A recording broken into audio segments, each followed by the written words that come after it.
Edukasi rutin setiap hari Kamis bersama GK Invest. Assalamualaikum warahmatullahi wabarakatuh. Salam sejahtera dan salam sehat untuk kita semua. Seperti biasa hari ini aku ditemenin sama partner nge-host aku, ada Bu Ratna di sana yang kemarin-kemarin sempat menghilang ya Bu ya. Menghilang kemana nih Bu? Halo, selamat siang Mbak Desta. Iya ini Bu, biasa kesana kesini. Udah kembali lagi sekarang menemani Bapak Ibu dan teman-teman semuanya hari ini dan selanjutnya. Asik. Dan seperti biasa juga ada Pak Yoyo yang selalu setia memberikan ilmu-ilmu dan edukasi penting untuk teman-teman di rumah. Selamat siang Pak Yoyo. Selamat siang Kak Desta dan semua partisipan yang di sini ya. Sehat selalu dan sukses.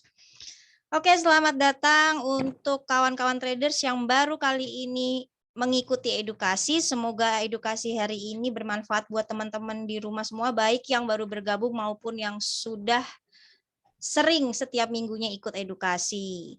Bu Ratna, ini GK Invest katanya nih lagi ada promo lagi nih Bu nih ya. Iya. Oke. Promo untuk sampai tanggal 31 Juli, betul ya Bu ya? Yang promo yang mana ini Mbak Desta? Promo yang only deposit 2 juta sudah free swap.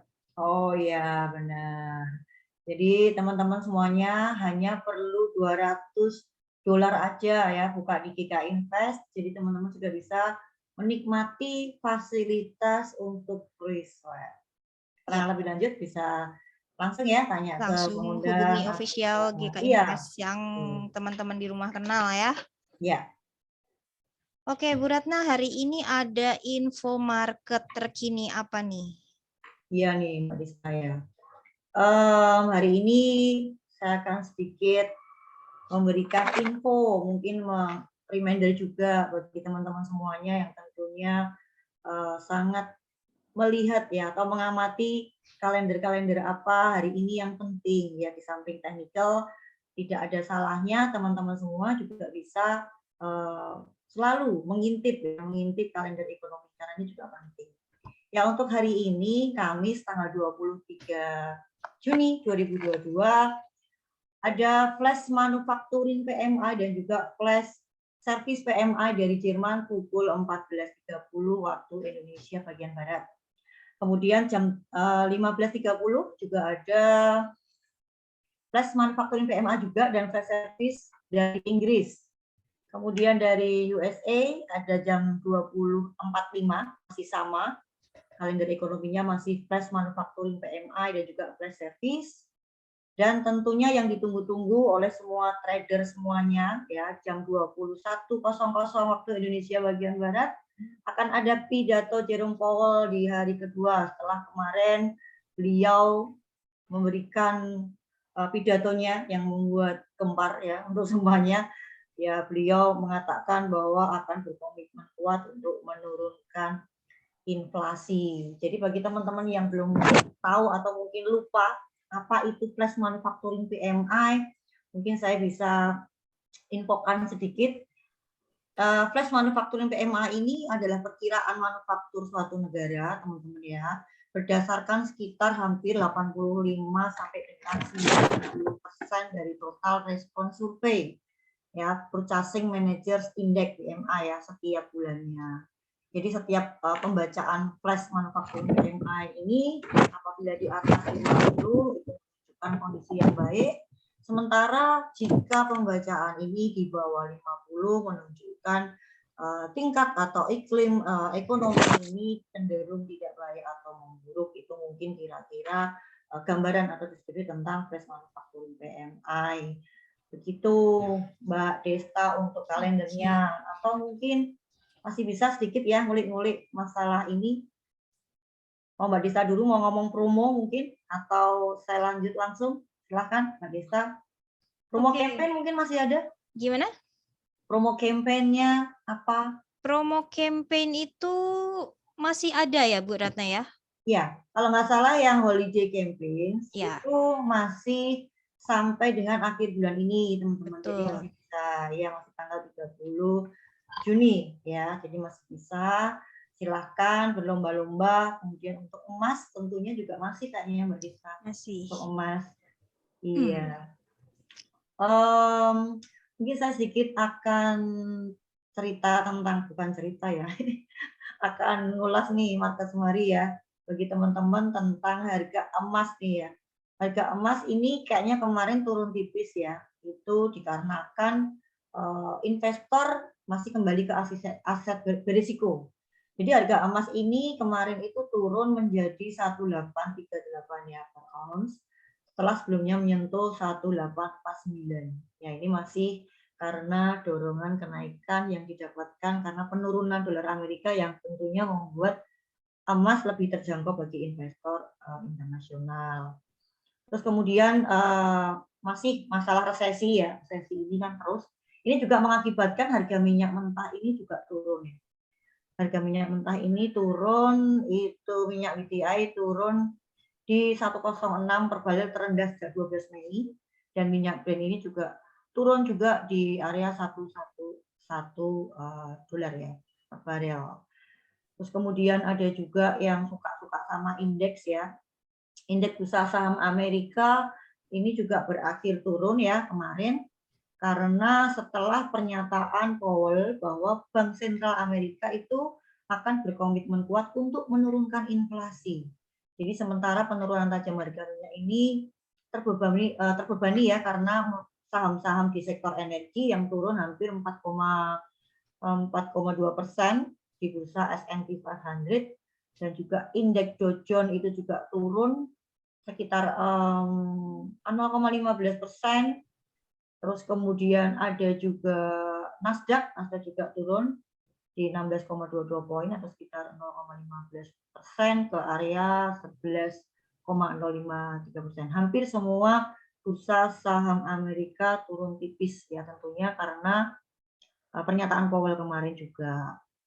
Terus kemudian untuk fokus pasar hari ini ya kembali lagi saya akan informasikan baik di Jerman, di Eropa, di Inggris, di Amerika, itu semuanya akan melaporkan angka indeks PMI sektor jasa dan juga manufaktur.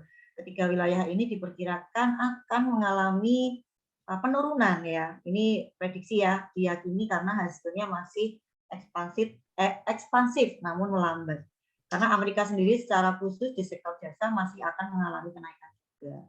Sementara klaim pengangguran Amerika, seperti diketahui juga, dikabarkan akan mengalami penurunan dari sebelumnya sebesar 229.000 menjadi 227.000. Dan hal ini akan berpotensi memperkuat dolar Amerika atas sejumlah mata uang lainnya. Karena pernyataan Jerome Powell pada hari kedua ini juga akan dinanti oleh pasar. Karena indikasinya sinyalemennya sikap sin the Fed ini masih hawkish ya untuk mempertegas dolar Amerika. Jadi teman-teman mungkin ini sekelumit tentang market summary hari ini dan beberapa kalender ekonomi yang perlu diingat karena teman-teman untuk bisa menjaga ya bagaimana saya mau enter posisi, bagaimana saya punya posisi harus bagaimana. Setidaknya analisa fundamental ini juga penting dan harus diketahui oleh semua trader. Mungkin begitu Mbak Desa. Oke, terima kasih Bu Ratna untuk info market terkininya. Oke, tanpa berlama-lama, sepertinya juga teman-teman di rumah udah penasaran ya materi hari ini, langsung kita mulai aja ya. Setelah kita mengenal kanalisasi sinyal dalam diskusi kita yang lalu, kali ini kita akan lebih detail lagi membahas kanalisasi sinyal bertingkat. Dengan cara ini, kita bisa berpeluang mendapatkan keuntungan maksimal pada saat market trending. Namun bisa juga mendeteksi ujung tren tersebut sehingga kemungkinan rugi pada akhir tren bisa diminimalisasi. Mari kita simak dalam diskusi online interaktif educational safe trading easy profit bersama Pak Yoyo. Oke, terima kasih. Jumpa kembali dengan saya Yoyo Caturtomo untuk membawakan sebuah edukasi online rutin ya setiap Kamis siang jam 12. Nah, untuk hari ini ya, untuk hari ini kebetulan saya akan live juga ya nanti jam 3 sore ya, jadi sekitar 2,5 jam lagi nanti di YouTube-nya GK Invest Indonesia ya dengan tema educational safe trading easy profit step. Bagaimana cara untuk trading nyaman dengan profit mudah ya. Terus kemudian jangan lupa ya waspada penipuan ya, sekarang banyak sekali penipuan dari beberapa oknum yang mengatasnamakan GK Invest, sehingga teman-teman harus waspada setiap transfernya. Pokoknya aman deh kalau teman-teman itu transfernya ke PT Global Capital Investama berjangka jangan nama orang atau yang lainnya. Terus kemudian kita akan mulai deh. Beberapa waktu yang lalu memang kita sudah memberikan sebuah diskusi ya tentang bagaimana tentang kanalisasi sinyal ya. Kanalisasi sinyal ini merupakan salah satu cara bagaimana kita bisa mengoptimalkan sebuah profit ya. Ketika tren terjadi, kita bisa mengambil profit sebanyak mungkin dengan tidak tertipu oleh time frame yang membuat false signal ya, sinyal yang salah atau sinyal yang lemah. Sebelum kita menuju ke sana, kita kasih contoh ya, setiap sinyal, setiap strategi apapun yang kita pakai, itu mempunyai kekuatan sinyal. Ya. Secara praktisnya kekuatan sinyal itu saya contohkan di dalam moving average ya, contoh saja ini ya. Jadi bisa saja nanti dengan cara Bollinger Band atau dengan cara relative strength index dan lain sebagainya itu di semuanya itu pasti punya strategi bagaimana untuk melihat kekuatan sinyal tersebut. Tentunya ada sinyal low, ya kalau di dalam moving average sinyal ini sinyal ya yang bisa kita ikutin, tetapi mempunyai probabilitas yang rendah. Di mana ini adalah indikator moving average ya, apapun yang kita setting di sana dengan parameter apapun, ketika candle itu atau harga itu menyentuh atau mengcross ya, ini harus cross ya. Ketika cross seperti ini ke atas, maka ini adalah sinyal buy. Ketika ke bawah cross, maka candle berikutnya kita akan sell. Dan ini berlaku sebaliknya ya. Sehingga dengan adanya seperti ini, teman-teman mungkin sering nih kita ngikutin strategi seperti ini kok mungkin banyak salahnya. Ya memang banyak salah ketika probabilitas kita ikutin itu pas kebetulan persentasenya adalah salah. Walaupun kalau misalkan kita ikutin sampai 100 kali transaksi, kemungkinan besar akan mendatangkan profit kalau dengan money management yang benar. Mungkin ini sekitar 55% lah low signal ini atau mungkin 60% ya. Terus kemudian medium. Kalau dengan medium itu kita memakai biasanya MA cross. Ketika MA yang periodnya lebih kecil nge-cross ke period yang lebih besar. Seperti ini yang 20 itu yang biru itu cross ke atas, berarti ini buy. Dan sebaliknya jika cross ke bawah maka dia akan sell. Nah ini juga mempunyai probabilitas yang cukup bagus walaupun kategorinya adalah medium. Mungkin sekitar 70%-an ya. Nah yang ada lagi yang strong signal.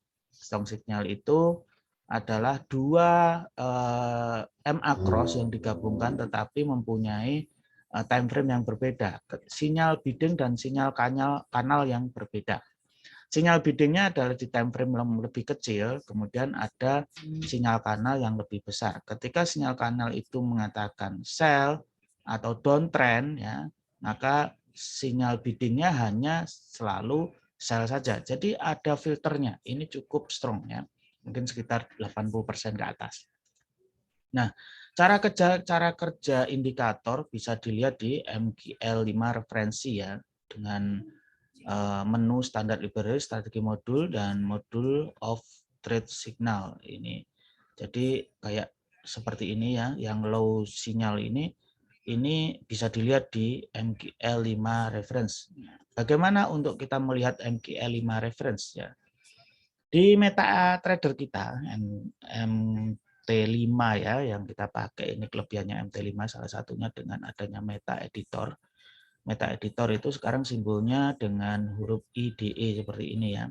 Ketika ini kita klik nanti akan muncul Meta Editor, layar Meta Editor. Nah, disinilah kita bisa memilih menu help. Nah, menu help ini akan keluar MQL5 reference. Ada layar lagi begitu ya. Nah, disinilah kita pilih konten ya. Konten, kemudian nanti ke bawah MQL5 reference itu ke bawah ada menu banyak sekali. Nah, itu kita pilih strategi modul. Strategi modul, kemudian pilih modul of trade signal. Di sini banyak sekali keterangan bagaimana cara membaca dan menggunakan indikator-indikator itu. Moving average, MACD, dan ini banyak stokastik dan RSI ya. Nah, ini bisa dilihat di menu ini. Teman-teman yang belum mengerti ya, ini standar MT5.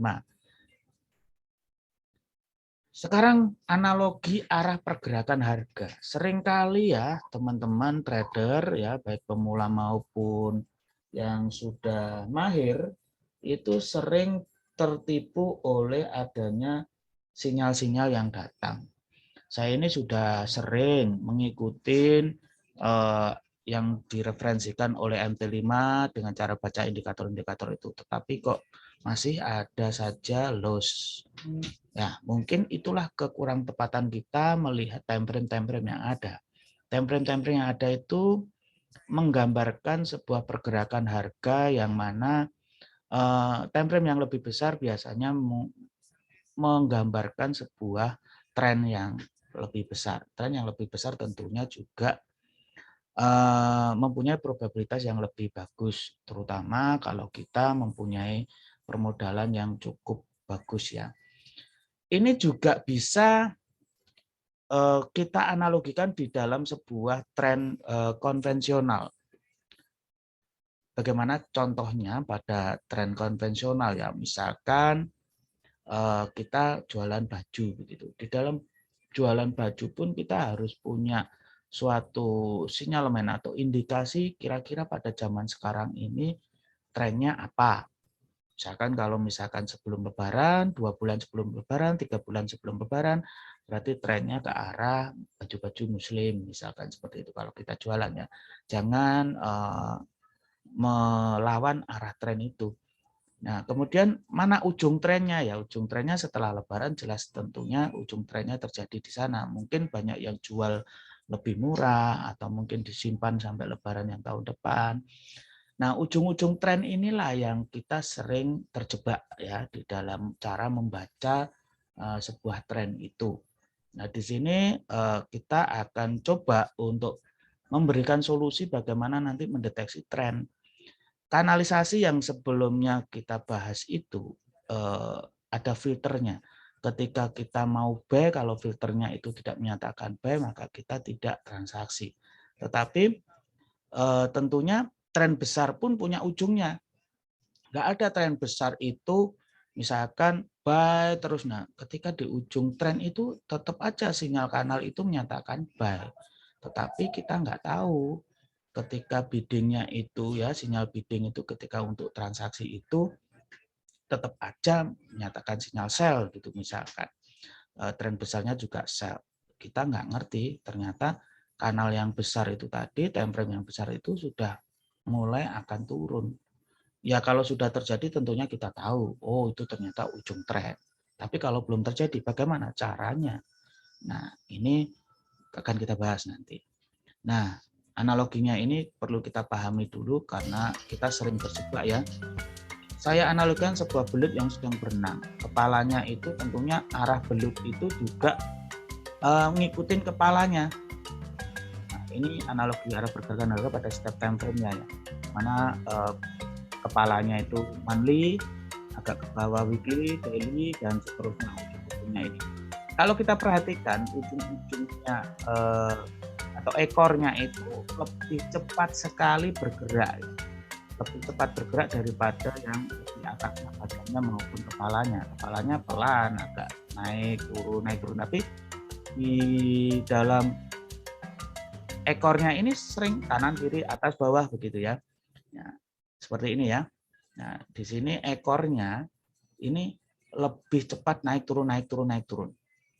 Sedangkan yang monthly-nya dia agak naik turun itu pelan-pelan. Semakin ke bawah semakin cepat, sehingga ketika kita terjebaknya itu pada time frame yang lebih kecil ini nggak ngerti arah kepalanya di mana. Time frame ketika turun ya kita turun. Ketika time frame M15 atau M5 ini naik, indikator pasti di sana akan menunjukkan naik ya, uptrend.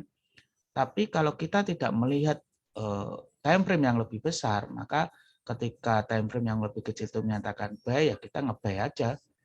Nah, disitulah kita sering terjebak minus karena nggak ngerti trennya yang depan. Nah, dengan inilah kanalisasi berfungsi yang seperti minggu lalu kita pahami ya. Cara pandangnya seperti ini. Ini ibarat kepala belut dan ini adalah ujung belut. Terus kemudian pola pikir terhadap pergerakan harga. Misalnya kita pakai acuan kanalisasi sinyal dari indikator moving average cross ya. Kenapa sih saya selalu contohkan moving average ya? Karena hampir di semua indikator itu mempunyai unsur moving average, yaitu rata-rata pergerakan harga. Rumus-rumusnya hampir ya, tidak semuanya, hampir semua indikator selalu mempunyai unsur-unsur moving average. TF lebih kecil ini gambarannya TF yang lebih kecil dan ini adalah yang lebih besar. Di mana kalau memang yang lebih besar itu menyatakan turun, sebaiknya kalau di dalam sistem kanalisasi sinyal itu, maka di time frame yang lebih kecil ya seyogianya sebaiknya tidak mengeksekusi harga naik atau buy ya.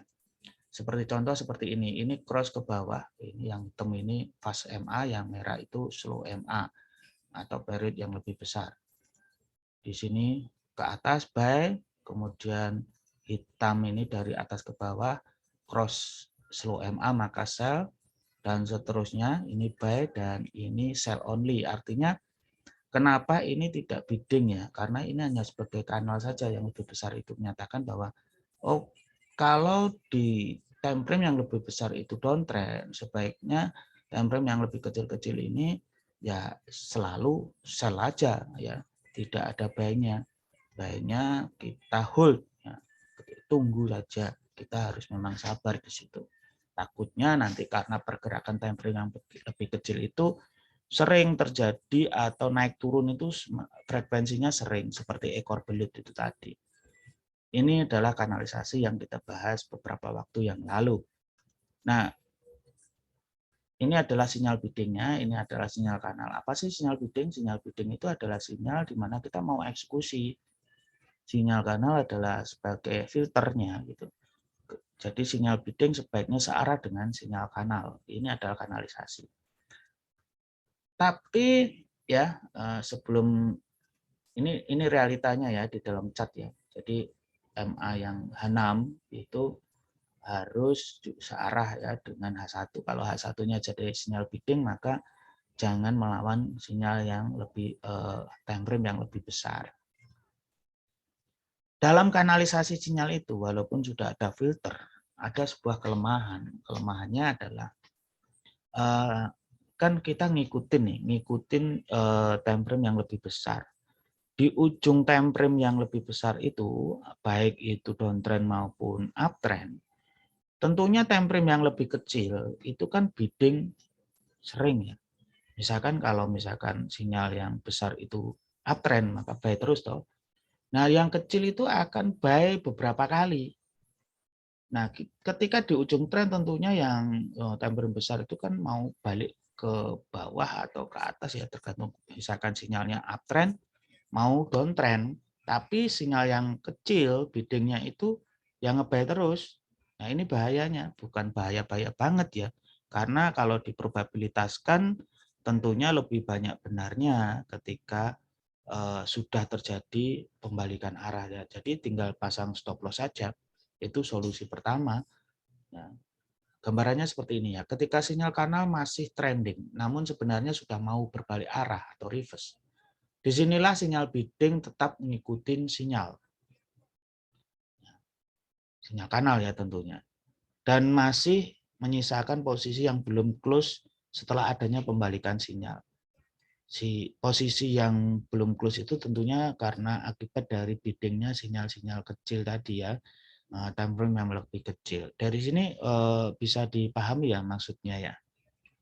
Jadi ketika ngikutin tren gitu, kalau kita nggak ngerti kapan ini tren ini akan berbalik dan kita tidak punya alat untuk mengindikasikannya, tentunya teman-teman harus segera menambahkan trading plan teman-teman itu untuk bagaimana mendeteksi pembalikan tren. Jadi jangan sampai telat. Nanti ketika time frame yang lebih besar sudah balik arah, sudah telat. Wah, ini ternyata sudah berbalik arah, tapi sudah terlanjur time frame yang lebih kecil tadi sudah eksekusi dan dengan posisi yang salah gitu. Ini yang saya maksud ujung-ujung trennya. Di dalam yang saya lingkari ini, ujung-ujung tren baik itu lembah maupun puncak, baik itu downtrend maupun uptrend, di sini tentunya time frame kecil itu sedang juga ngebit ya, nggak bisa berhenti di sini. Karena walaupun ini sedang pembalikan arah, tentunya dia sudah terbaca. Misalnya di sini dia masih aja downtrend. Ini kanal besar ya. Ini masih aja downtrend. Jadi yang lebih kecil, time frame yang lebih kecil misalkan di arah sini ya, kirinya gitu, dia tetap aja sell. Walaupun di ujung ini, ketika kanal itu belum cross ke atas atau belum fix dia balik arah atau uptrend, maka yang kecil akan tetap aja sell. Sayangnya kalau pas di ujung ini dia sell, tentunya dia akan ketinggalan. Dan sebaliknya ketika di ujung atas itu dia nge-buy, ya tentunya sudah ketinggalan ya, dan menyisakan posisi yang floating minus. Bagaimana cara mengatasinya? Ya, masalah utamanya di sini adalah belum bisa deteksi pembalikan tren atau ujung tren dengan baik sehingga kurang akurat. Itu dengan kanalisasi, apalagi tidak dengan kanalisasi. Jadi materi kali ini adalah penyempurna dari materi kanalisasi sebelumnya yang kita bahas, yaitu dengan kanalisasi bertingkat. Kalau sebelumnya kan cuma kanalisasi begitu aja. Solusinya dengan tradometer ya. Ini sudah lama banget saya sempat sampaikan bagaimana solusi tradometer. Karena dengan tradometer ini kita bisa memantau 1 menit, 5 menit, 15 menit, sampai dengan monthly pun bisa kita pantau. Jadi sehingga ada sinyal-sinyal di tengah-tengah itu bertentangan dengan misalkan ini ada sinyal sell, walaupun tidak begitu kuat ya. Nah, kemudian di tengah-tengah ini H1 ini ada buy. Nah, ini perlu waspada, ada 2 time frame yang mengatakan buy. Ini bisa jadi akan terjadi pembalikan arah. Nah, disinyalir. Jadi indikasi-indikasi seperti ini kita harus tangkap gitu, biar kita nggak kecelik istilahnya kalau orang Jawa, tidak terjebak gitu. Tradometer itu bagaimana sih Pak? Nah, silahkan aja di-searching di Google gitu, tradometer.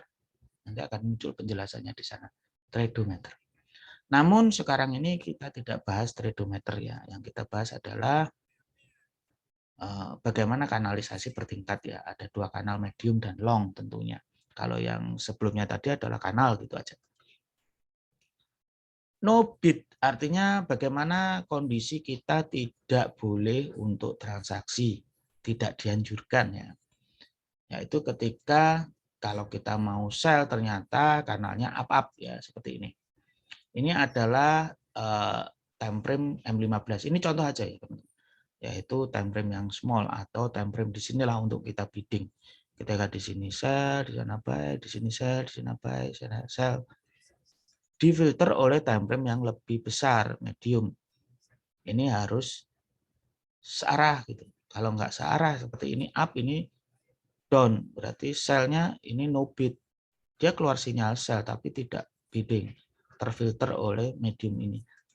Nah, kanal yang lebih besar adalah seperti ini. Nah, time frame yang tengah ini, inilah yang mensinyalir adanya pembalikan. Jadi, tentunya tidak pasti terjadi ketika ini turun dan ini naik akan terjadi pembalikan, tidak. Tetapi kan nggak ada salahnya kalau kita waspada. Lebih baik menunggu daripada kita transaksi salah dan rugi. Ini keywordnya ya. Lebih baik menunggu daripada kita paksakan untuk transaksi tetapi merugi. Benar kan kira-kira teman-teman semuanya pasti sepakat ya. Sinyal bidding ini tidak searah dengan sinyal kanal, tentunya tidak ngebid. Ada lagi kondisi kedua yaitu ketika ada sinyal sell tetapi kanalnya itu yang satunya down, yang satunya up. Yang tadi kan satunya up, satunya down gitu. Ini sinyalnya juga tidak searah.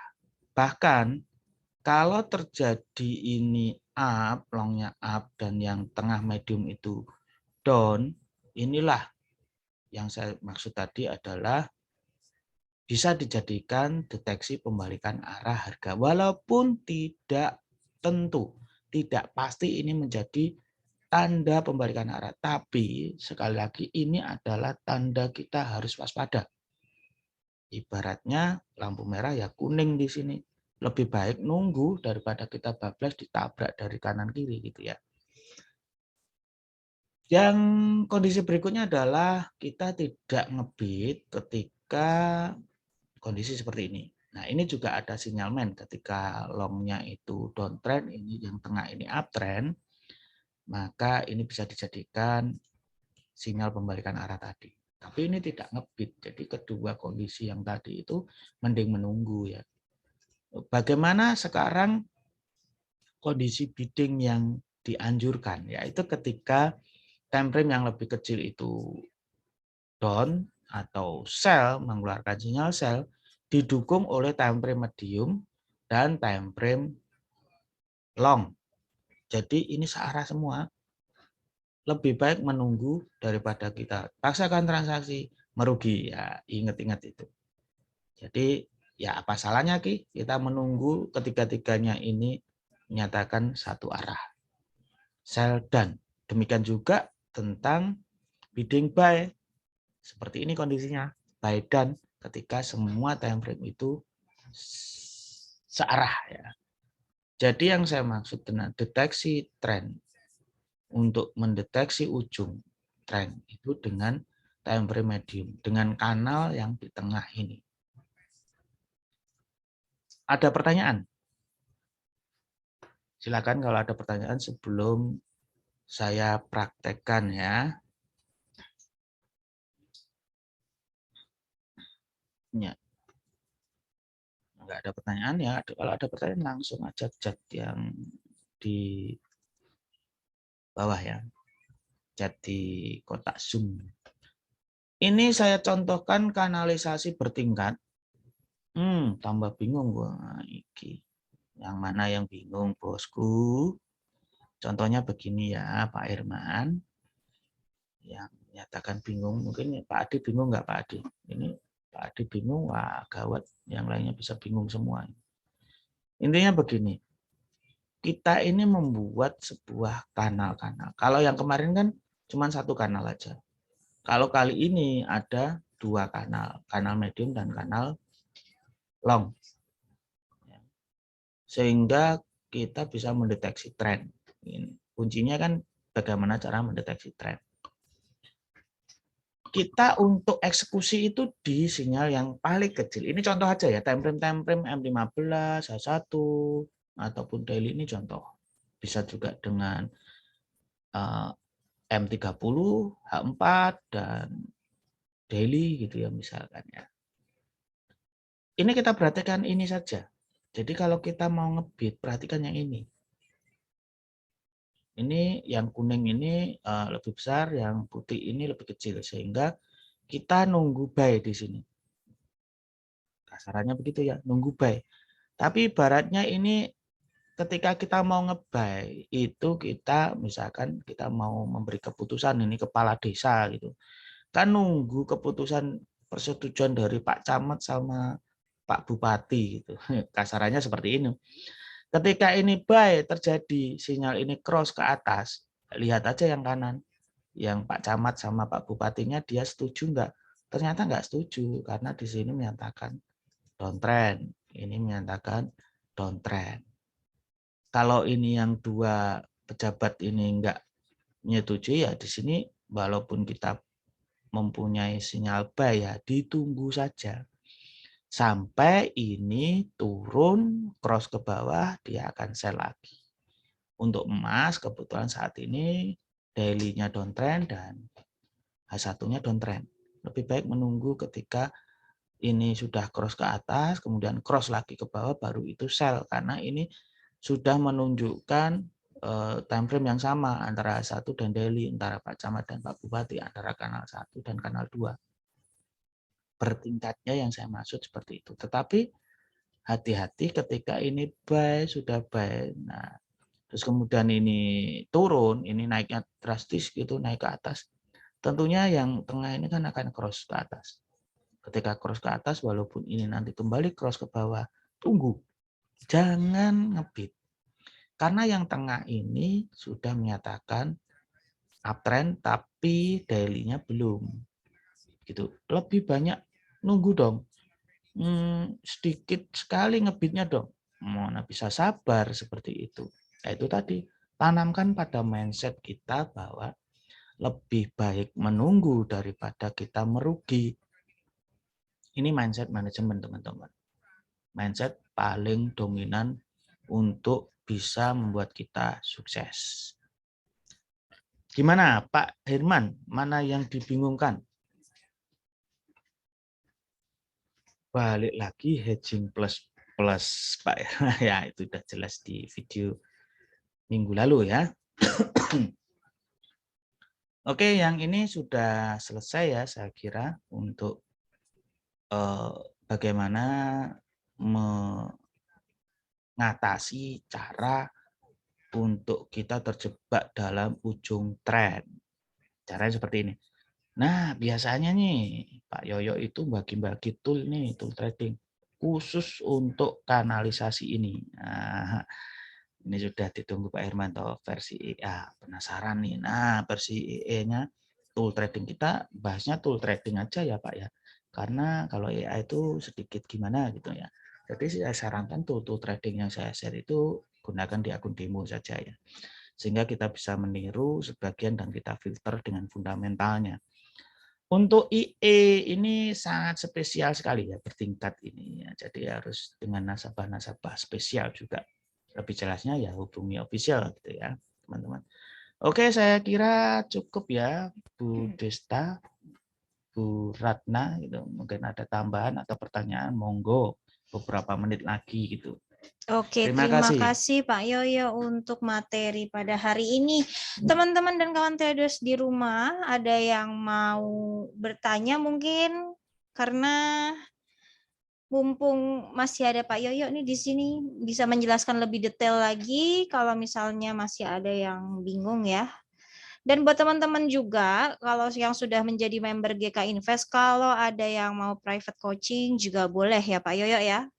Oke, jangan lupa ya nanti jam 3 saya live lagi. Bagi yang mungkin melihat video-video webinar kali ini, terus kemudian belum ada yang jelas, belum jelas gitu, nanti bisa live lagi jam 3 sore hari ini ya untuk ditanyakan nanti lagi ya. Kita akan lanjutin dengan walaupun materinya berbeda, tetapi bisa tanya-tanya untuk materi kali ini. Begitu Pak Desta. Oke, Iya, mantap sekali ya. Jam 3 WIB ya Mbak Rita. Iya Oh, betul, iya. WIB. Kalau untuk tadi siapa? Mbak Rima kayaknya ya. Untuk Bali jam 4 WITA. Betul ya? Oke, Bu Ratna, mungkin Bu Ratna ada tambahan sedikit-sedikit atau apa yang mau disampaikan atau mau berbagi ilmu apa lagi untuk teman-teman traders di rumah nih Bu Ratna? Tangannya dong Pak Sebenarnya Yoyo. udah semuanya ya, udah jelas itu sama tadi fundamentalnya Pak Yoyo juga. Tentunya kita ini aja ya, lanjutin. Soalnya kan Pak Yoyo ini keburu waktu juga nih mau online. Betul. Ada yang tanya Iya. tadi? Apa-apa? Iya, Tanya tadi dong Pak Yoyo.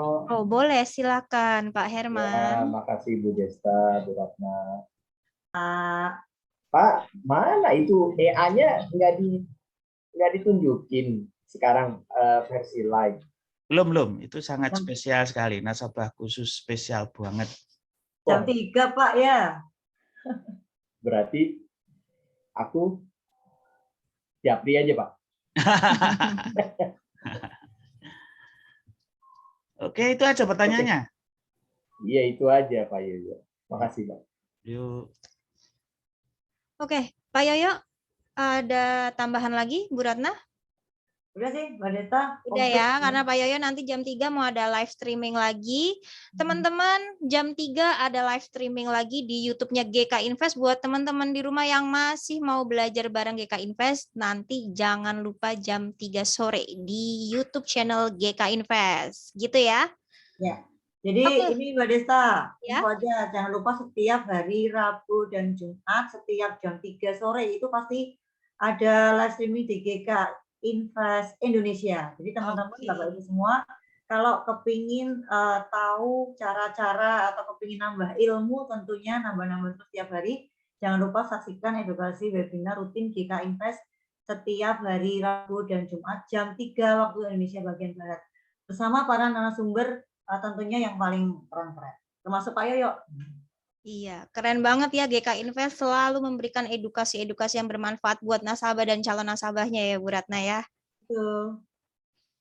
Oke, teman-teman, kalau sudah tidak ada yang ditambahi atau dikurangi, Desta akhiri dulu edukasi pada siang hari ini. Jangan lupa setiap hari Kamis jam 12 siang dengan ID dan password yang sama.